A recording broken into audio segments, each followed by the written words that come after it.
You're ready for action? This kitten's always ready for action. Darling, you're even more gorgeous in person. Nice to meet you. It's great to talk with you today about Catwoman, Haunted. I am very excited with the anime style of this animated film. And of course, you behind the writing is great news. So thank you for this time. Thank you. Appreciate it.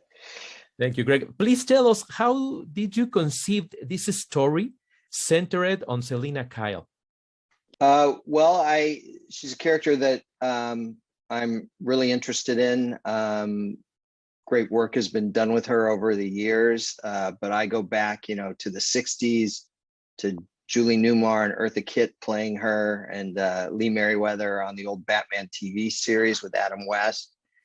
And that's probably where I first was introduced to the character.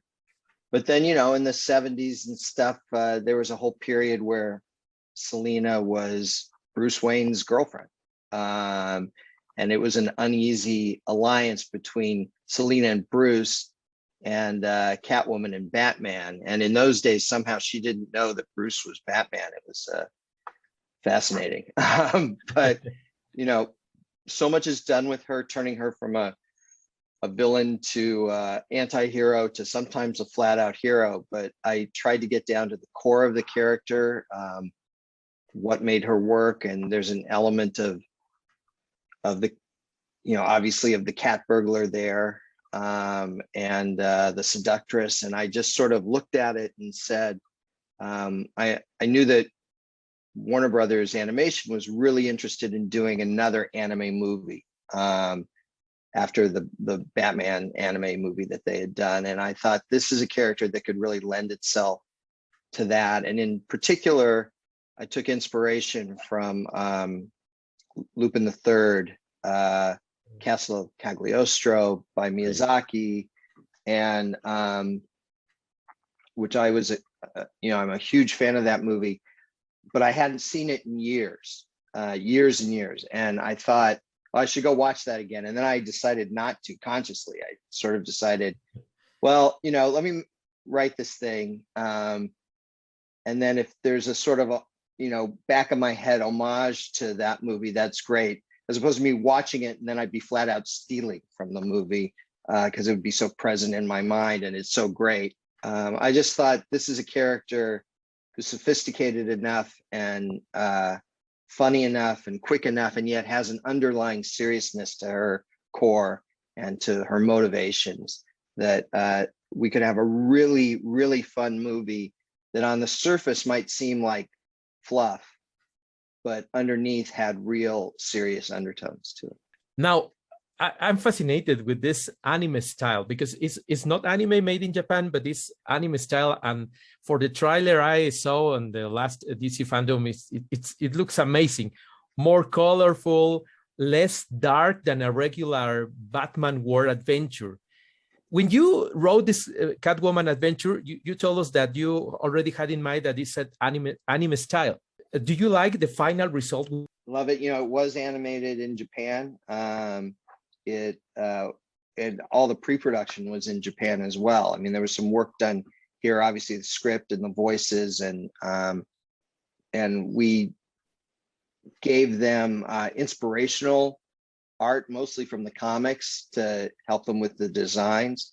But the whole movie was done in Japan and then came back over here for the very end of post-production.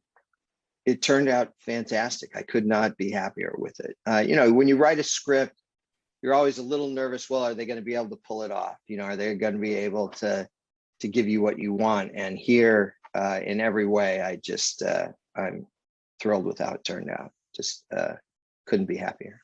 Greg, the casting is awesome. I'm stunned. I'm amazed by this great casting.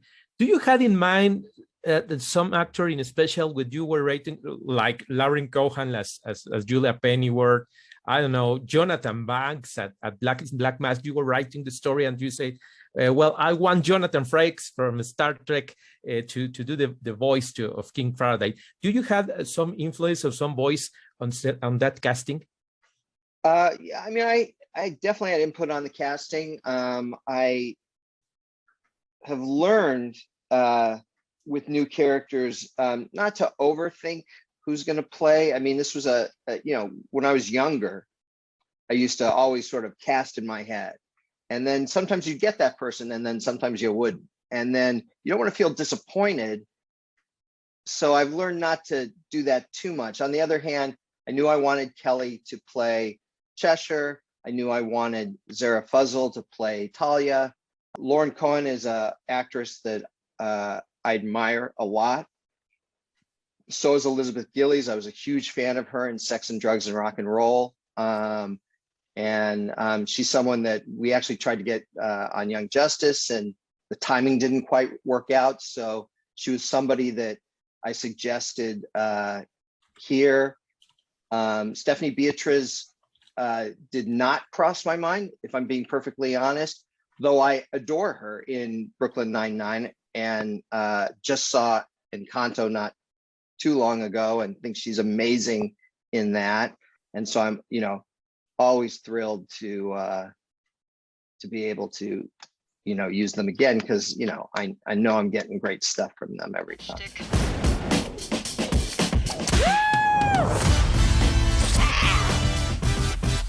Darling, I love your costume. Hold on to that one, love, or I might just steal him away.